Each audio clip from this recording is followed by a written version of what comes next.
I'm on a quest to find music and art. Supporting local talent is the place I start. Yeah, this is our culture, the place to be. Games, books, arts and crafts and jewelry. This the guardians of the geekery. This the guardians of the geekery. This the guardians of the geekery. This the guardians of the geekery. And now for today's episode of Guardians of the Geekery with your hosts, Matt, Carol, and Joey.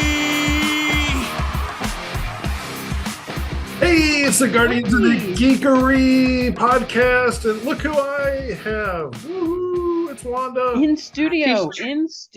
Wow. Yeah, we trapped her in Geek Haven. She's here now. She lives here.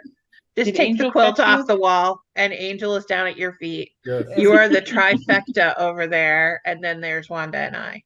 I mean, I'm only 10 feet away, but I'm a bit farther than that. you're a little bit farther. You miles, not bad. So, if you are part of the Geekery, you may have heard us talk about the Merry Mayhem, and that's our third Merry Mayhem. So Wanda, Carol, and I often wander around the Carolinas and southeastern seaboard going to various conventions and events. And we are chaotic good, chaotic neutral, and chaotic evil. No, I don't know how that goes, but chaotic good, whatever it is. Evil. But yeah, I don't know if I'm neutral so much as I kind of go from one side to the other constantly. So, but she is she's not the yin to our yang. She's like the Holy Ghost of our Father and Son. I don't know. My goodness. I got a promotion somehow. That's right. Which we're the three witches in, There we go. Bubble, toil and trouble. That's probably the better. There we go. Yeah, we are the Cauldron Sisters. So, but yeah, so welcome, Wanda. Thank you so much for being dragged on this podcast. She's like, I will do it because you asked me to, but fall under that other shenanigans as required context of our contract. Your contract, yes. So, Wanda has been with us since the beginning of the market. She foolishly volunteered to be part of the gala. Volunteered to help you. Took the words right out of my mouth. Yeah, she foolishly volunteered to help with guest relations at the Geek Gala 2014, and then she was ours. We're like, that's it. She's part of us now. And so when we launched the Geekery Market, then the Muggles Market back in 2016, she was helping me then, and then from there on out, it was her and I and Carol, and then Matt it's the Merry Mayhem and Matt, because 3 M's. So he's definitely part of it, but he tries to sneak by. So like when the three of us are deciding on applications and stuff like that, he always tries to put in his application as Matt's amateur taxidermy. So by the way, we did decline him. So if you think there's any nepotism involved, you're wrong. None. But starting last year, last event, she snuck herself in as an applicant too. Yeah. So. It's not enough to volunteer beforehand. Now she needs to actually do the market herself. I know, she volunteers up until then she works it as an artisan, and then she helps after the fact. I would say that that's a little bit of overkill, but we love you for it. So tell us a little bit about your part in the Geekery Market day of. So on the day of, I'll be doing tarot readings. And so I'll be set up in the market, and you just come by and talk to me and we'll do a tarot reading. That's kind of what I plan to do. Simple. How long have you been studying the tarot? I've been studying it about 30 years. I did it just for myself, for a long time, because I didn't really know that I was that good at it. And then I started reading for other people, and they're like, you're really good at that. You should do it professionally. So then I did it professionally for some friends, and they were like, yeah, that's good. Do it. And so I started doing it professionally all over the place. People Yeah. like it. Yeah. And so talk So one of the things I think that has been interesting, and Carol and I and you were at dinner at one of the cons one time, is every time there's always somebody who's scared of the tarot reading Mhm. and doesn't know what's happening. They've only heard the 80s and 90s dramedy versions of tarot readings where it's either, a fake or a scam, or, it's evil incarnate. And it's neither of those things. So Okay. talk to a little bit about what a reading is about Certainly. and what a typical reading with you might be. And I volunteer Matt as tribute since he's sitting next to you. Thank you. So what I tell people very often when they're a little bit scared of having a tarot reading is forget everything you saw in movies and TV. None of that's real. That's not how it works. Tarot is simply, to put it bluntly, pictures on cards. That's it. And there are certain symbolic meanings to the pictures, and the numbers on the card. All those things come together to make the meaning of the card. And so as a tarot reader, I learn what the cards mean. And that's my part of the story. You bring to me a question or a topic you want to address. And tarot is actually better for giving you ideas and giving you feedback and giving you ideas about how to do the thing you want to do, less involved with predicting the future or doing something spooky. It really doesn't do that. So it's better at advising than it is at predicting. Though it will happen, there'll still be some prediction in there sometimes. But it's the question I tell people to ask is not will something happen or will something not happen, but ask, how can I make this thing happen? How can I make this thing not happen? And that's the kind of questions that tarot is best for. So yeah, it's just a good tarot reading is a combination of the cards and their meanings, a person's question or topic, and my intuition that combines the cards into a meaning, because the cards' meanings depend on what other cards are involved in the reading and all of those factors. I think one of the first things I realized, because Hollywood will lie to you, and you see people using Ouija boards and tarots in movies, and almost inevitably it's something bad. But the first thing I learned was that the death card does not mean you're going to die. Right. It really doesn't have a whole lot to do with physical death. Right. The death card usually means transition in some way. Yeah. Ending something so you can begin another thing. Yeah. But when you see them in movies, they'll pull the death card and say, "I'm gonna die," and then they do. And that's not how it works at all. Good news, Matt. Just wanted to pull that out there before you pull the death card on me. It's always the death card, though. I just curious. How did this Asking deck for a get friend. 3 death cards? Oh, somebody's awake. So yeah, I do have some people I read for that get the death card kind of frequently, but that's because they're in the middle of some major transitions in their lives. And that doesn't surprise anyone when that, like, you're still in that, it's still happening, Yeah. I'm sorry. Well, and it's also whether or not the person is willing to accept what they know they need to do next, right? It's amazing when people take the advice the cards give them. I am so impressed, and things work out so well. It's amazing to me. Yeah. Okay. And it's a good guidance sometimes if you have a question on your mind. So I know, like, when I was in the middle of several job interviews where I wasn't necessarily looking for a new job, but I had been approached by some people. And then once I started talking to people, it was like, well, let me see what else is out there. And I literally had 3 or 4 options out there. And I remember you came over and we just did a reading about it. And it was very clear cut what I was supposed to do, but it was also partly common sense of what I knew I needed to do, but I kind of needed to hear it too. And so to have the cards kind of be like, yes, silly girl, this is what you were supposed to do. That's a very common comment. People say when I finish a reading, they'll usually go, yeah, I need yeah. 9 times out of 10, you already do that. You just wanted somebody to confirm it and say, yes, you're right. Yeah.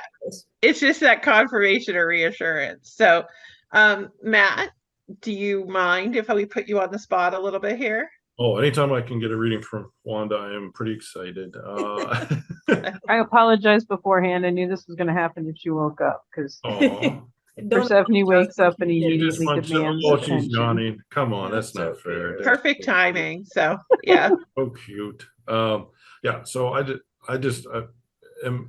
what my body's been telling me lately is I need to focus on being a more healthy lifestyle, not necessarily a weight or certain goal there, but just a healthier lifestyle. And I've done this before years ago where I really concentrated and focused on that. And Mhm. I just, yeah, I kind of know I need to do it, but like you said, sometimes you need, Need a little confirmation about it. yeah. So I guess the way I would phrase that, Yeah. that would be appropriate for a tarot reading like I do is, what kind of things can I do to improve my health? What kind of, Yes, what should I perfect. focus on of all the possibilities that exist? Does that make sense? Yes. Okay. Absolutely. So I'm going to start with 3 cards. I'm Okay. going to draw one card, which is the background, which is what happened in the past that's significant to what you're doing today. Okay. I'm going to draw a middle card, which is the energy of the present. What do you focus on of all the possibilities? And draw a card, which is the energy of the future. Where's all that headed? Now, I always tell people your future is up to you. So if you like that future, support it. If you hate that future, change it. Because the cards are not telling you what's going to happen. They're telling you potentials. Make sense? Makes sense. Okay. Makes sense. All right, so I'm going to show you each card so you guys can see. The first card is the Fool card. Okay, the Fool card is a major arcana, which means it's important. It's in the background position, so we're talking about something that's happened in the past. Yeah. So the gist I get off of this for this Fool card is the Fool is the beginning of the tarot deck, so it's the newest card. It's like when you first come into the world kind of card. So the energy I get off of this is in the past, you've spent less time on yourself and your own personal needs and your own health and more time on other people. And focusing on their needs and their personal health and all the things you can do for them, which is not a bad thing to do, but you got to take care of you first. That's important, right? Yeah. So less focus, since this is in the past position, that's less focus on other people, more focus on you. And they'll be okay. They'll take care of themselves. It'll be fine. Okay. That'll be difficult, but yeah. The present card is the 7 of Swords. Okay. Swords are typically thought, intellect, and communication. Okay. So, and the 7 of Swords is about things that are hidden. Okay. So what that says to me is there's some things you still need to learn about your health and the nutrition and the things you need to support that. So I would say do some more digging, talk to your doctor, branch out into other areas that could support your efforts. Okay. You don't know everything you need to know yet. You're still in the information gathering stage. Okay. Okay. Interesting. So just look for, what do I not know? What should I know that I don't know? What have I not focused on so far? So there's some more things you need to know. Does that make sense? Okay. Yeah. And then our third card, which is our future card, is the Knight of Pentacles. Knights, of course, are always on an adventure because that's what knights do. Pentacles is about your everyday life as a human, your home, your job, your body. So this is real on time for taking care of your body. So the Knight of Pentacles is on a journey. If you notice on the card, he's equipped for the journey. He's getting there. He's setting off, doing the brave thing. So this tells me that you're going to be on this journey for a while. This is not something that's going to be just, we do this once overnight and we're done. Right. This is going to be the whole rest of your life. Okay. We wish health happened like that. Yeah. God, do we wish it happened like that? Yep. I'm not taking Ozempic. Tell you that. Nope. So, and the Knight of Pentacles, when I look at that, it also tells me it's very movement oriented. It's about, you can see that's what he's doing. He's stepping off into something. So yeah, it's very movement oriented. So that tells me you're going to move forward and you have to be brave about it. You have to be brave like a knight. You have to, fight those dragons because that's what knights do. So you can be very successful at that, just as long as you look at, I got to take care of me first. I need some more information. There's more I still need to know. And I'm going to talk to my doctor. I'm going to do my research and I'm going to keep moving. I'm going to keep doing this. Does that make sense for you? It does. And I was sitting here, I need to write this down. I'm like, well, I've got this podcast. You got the Yeah, there you go. for all of time until the If only there was a recording so you can remember. So what I always ask, I'm just doing a short 3-card reading because Yeah. the other ones take a long time. Is there any part of that that doesn't make sense to you, or you need more detail? Well, I will say in the middle one, do more research. That's where I tend to go overkill sometimes, and then I don't. It takes me a longer time to get to the future, the more of the action Mhm. phase. And I've gone through a major transformation before with health, and yeah, it was not a fad diet or any kind of fly by the night thing. It was years of working at improving myself in Right. a lot of different areas. So that I think I have some experience with, but I also recognize that, yeah, sometimes I can get a little bit bogged down with, I'll get one more book. I'll listen to one more book on the way to my commute to work and stuff like that. And then all of a sudden it's 6 months, and then it's, oh, well, we've got this coming up, or, and I kind of I procrastinate in there sometimes. So Not maybe, surprising. Okay, so I was Yeah. wanting some more detail about that, so I drew another card, which is the 6 of Wands. Wands is about forward movement, making things happen. It's that airy, passionate energy. yes. The 6 of Wands is about, it has to do with interactions with people rather than interactions with books. So Oh, this is good. going to be about talking to doctors, talking to a nutritionist, whatever support you feel like you need. So that's so less of the reading for yourself and more of the reaching out for your support from doctors and the types of support that you need in the community. So yeah, That's helpful. take what you know so far is fine. You just need to find ways to implement it that makes sense. That Okay. makes sense. And I definitely, we've talked about this in the past too. I mean, obviously, as his wife, I feel like I have some insight into that, but he does do a lot to take care of me because of my chronic illness and my diseases. And, but also, our mom that lives with us, his mom, and doesn't always take care of himself. But he said it himself. If he doesn't take care of himself, how is he going to help take care of us? Yeah. And I can actually do more than he thinks I can. So once in a while, he's that good old Southern gentleman, and I was born in New Hampshire, so sometimes I have to remind him I can do it on my own. I really can. I love it. I love that he takes care of me, and I appreciate that because that hasn't always been the case of partners in my life. But I used to do it. I did it successfully by myself for years, so I can do it. It may take me a minute longer now with my illnesses, but definitely, it took me 44 years to find you. Stay healthy. But yeah.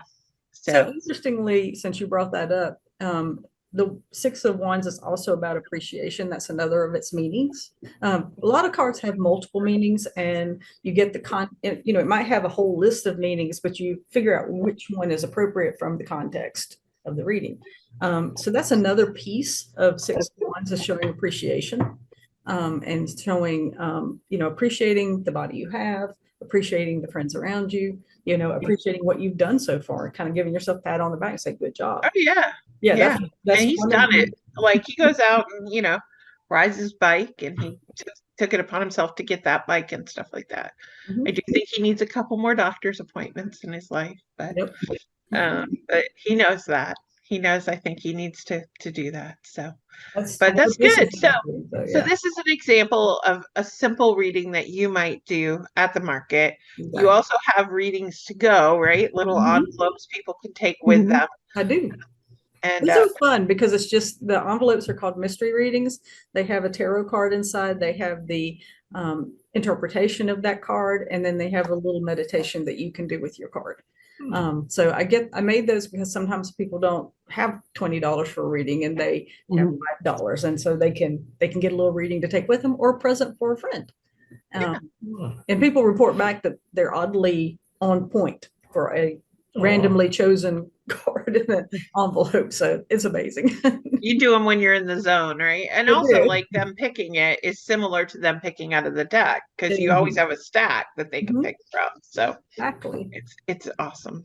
Good. Well, Wanda, if people want to find out more about you, maybe put in a reservation to have a reading with you at a set time, or something like that, is there something that they can do to sign up online, or? Yes, I have a website. It's finding thekeytarot.com. And there's multiple ways to contact me on there. You just contact me and say, hey, I want a reading, and we'll set up a time and we'll do that.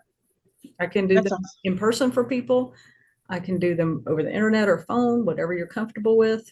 Sometimes I do parties for people. Sometimes I do events. So yeah, there's lots of ways I do tarot. Yeah, and you also teach subclasses too. I mean, at some of the Yes. conventions now, Right. you kind of do it. I've been teaching at the conventions, which is kind of cool because a lot of people have never had any connection with tarot before, and they're like, this is cool, let's try something new, and they can walk away from my my classes knowing how to read tarot. And then I'm also working with a group of friends that we call ourselves the Tarot Roundtable. We also have a website, tarotroundtable.com, and our focus is education, educating people about the tarot, educating people so they can learn to read tarot. That's what we do. And the four of us together are working in that particular area. Awesome. And you are on all the socials as Finding the Key, so they can Mhm. find you there. And also the Tarot Roundtable. Mhm. And then you can also just come up and meet her and say, where is Wanda? Because she's probably with She's Carol and around I somewhere. somewhere. She's with us somewhere. You see Carol and I or Matt, I stick Wanda's out a little probably bit. there too. She's the blue, I'm the red and blue, and Carol's the white and the purple. So, just pick us out from there. So, That's true. well, thank you so much for being on our episode, and thank you I for being our apologize for friend. the intruder here. Oh, I she was apologize fine. for that. And it was the perfect timing. It was during the reading anyway. So, and cats are familiars, right? So That's it all right. goes together. All right, you guys. Thanks so much. Thank Not you. spoiled in the slightest. Bye, Wanda. Bye. I'll see you in Bye. 5 minutes next door. That was an episode of Guardians of the Geekery. Thank you for listening. Check us out at guardiansofthegeekery.com and stay tuned for more content.